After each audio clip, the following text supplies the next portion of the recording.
Mystery కూడా ఉండేది. గ్లెన్బర్గ్. గ్లెన్బర్గ్ చాలా ప్రతిభ గలవాడు. అతను ఫర్నిచర్ కాకుండా ప్రతిమలు కూడా చేసేవాడు. అతని కళ ఎంతో అద్భుతంగా ఉండేది. కానీ అతను ఎప్పుడూ ఒంటరిగానే ఉండేవాడు. ఒకరోజు అతను అడవికి వెళ్ళాడు. అక్కడ అతను చాలా బలంగా ఉన్న ఒక చెట్టుని నరికాడు. ఆ చెట్టు ముక్కని తీసుకుని అతని ఇంటికొచ్చాడు. పైగా అతను ఆ చెట్టు కొమ్మతో ఒక చెక్కతో చెక్కిన అబ్బాయిని తయారు చేశాడు. ఆ అబ్బాయి బొమ్మ తయారవ్వగానే గ్లెన్బర్గ్ చాలా సంతోషించాడు. నువ్వు ఈ రోజు నుంచి నా కొడుకువి పినోకియో.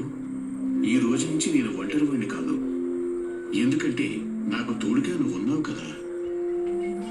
గ్లెన్బర్గ్ అన్న మాటలు ఒక దేవకన్య విన్నది. తను అప్పుడు తన మంత్రదండాన్ని ఉపయోగించింది. హలో. పినోకియో మాట్లాడడం చూసి గ్లెన్బర్గ్ సంతోషంతో ఆశ్చర్యపోయాడు. నువ్వు మాట్లాడగలవా? భగవంతుడా, భగవంతుడా, నీకు చాలా చాలా ధన్యవాదాలు. పినోకియో, నువ్వు ఈ రోజు నుంచి నిజంగానే నా కొడుకువి. అవునన్నా. గ్లెన్బర్గ్ చెక్కతో తయారు చేసిన తన కొడుకుని చాలా జాగ్రత్తగా చూసుకునేవాడు. గ్లెన్బర్గ్ ఇప్పుడు ఇంకా ఎక్కువ కష్టపడటం మొదలుపెట్టాడు. దాంతో అతనికి ఇంకా ఎక్కువ డబ్బులు వచ్చేవి. ఈ డబ్బులతో గ్లెన్బర్గ్ పినాకియో కోసం పుస్తకాలు కొన్నాడు. పైగా అతన్ని స్కూల్లో కూడా చేర్పించాడు. గ్లెన్బర్గ్ ఇప్పుడు చాలా సంతోషంగా ఉన్నాడు. పినోకియో రోజు స్కూలుకి వెళ్ళడం మొదలుపెట్టాడు. దేవకన్య ఇది చూసి చాలా చాలా సంతోషించింది. కానీ హఠాత్తుగా దేవకన్య చూసింది. ఒక దుష్ట మాంత్రికుడు పినోకియో దారికి అడ్డుగా వచ్చాడు. హలో పినోకియో, అయితే నువ్వేనా చెక్కతో చేసిన అబ్బాయివి?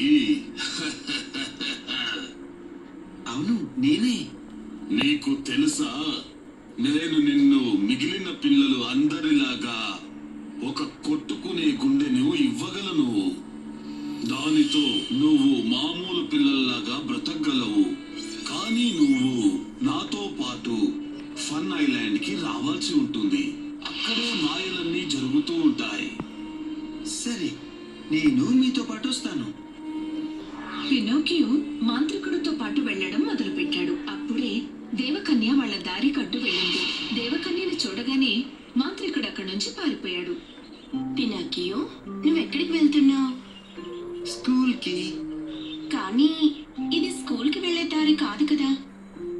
ఇది షార్ట్ కట్. అలాగా? అబద్ధం చెప్పడం వల్ల పినాకియో ముక్కు బారుగా అయిపోయింది. అందుకు అతను ఏడవటం మొదలు పెట్టాడు.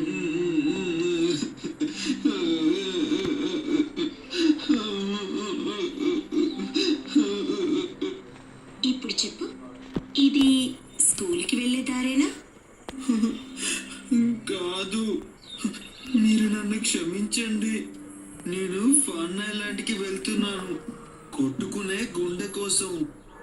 ఫన్ ఐలాండ్ అనేది మంచి ప్లేస్ కాదు. నువ్వు మాట్లాడకుండా స్కూల్కి వెళ్ళటం మంచిది. అలాగే. పినోకియో స్కూల్కి వెళ్ళిపోయాడు. దేవకన్య మాయమైపోయింది. తర్వాత రోజు పినోకియో ఫన్ ఐలాండ్ వైపు వెళ్ళడం మొదలుపెట్టాడు. ఫన్ ఐలాండ్ లో అతనికి చాలా పెద్ద రంగురంగుల పువ్వులు కనిపించాయి. ఆ పువ్వుల్ని చూసి పినోకియో చాలా సంతోషించాడు. కానీ అప్పుడే ఆ పువ్వులు పినోకియో మీద దాడి చేశాయి. పినోకియో అటు ఇటు పరుగులు తీయడం మొదలుపెట్టాడు. గ్లెన్బర్గ్ పినోకియోని వెతుకుతూ ఫన్ ఐలాండ్కి వచ్చాడు. అది పినోకియో చూశాడు. గ్లెన్బర్గ్ అతని కోసం సముద్రంలో ఈదుకుంటూ వస్తున్నాడని గమనించాడు. కానీ హఠాత్తుగా ఒక వేలొచ్చి అది గ్లెన్బర్గ్ ని మింగేసింది. నానా, నానా! పినోకియో ఏమీ ఆలోచించకుండా సముద్రం లోపలికి దూకేశాడు. అలా ఈదుకుంటూ ఆ వేల్ కడుపు లోపలికి వెళ్ళిపోయాడు. నానా, నానా, మీరు బానే ఉన్నారా? నేను బానే ఉన్నాను. నానా, కానీ ఇప్పుడు మనం ఈ వేల్ నోట్లో నుంచి ఎలా తప్పించుకోవాలి? మనం దీనికి కితకితలు పెడదాం.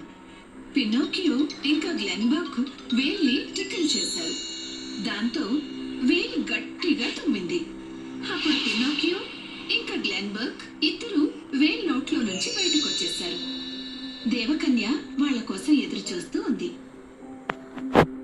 చాలా మంచిది పినాకియో. నువ్వు నీ గురించి ఆలోచించకుండా మీ నాన్న ప్రాణం కాపాడావు.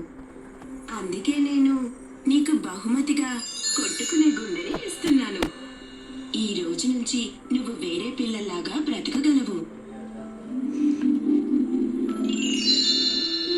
ఆ తర్వాత పినోకియో మిగిలిన పిల్లలందరిలాగానే రోజు స్కూలుకి వెళ్ళేవాడు, అల్లరి చేసేవాడు. తన తండ్రిని చాలా బాగా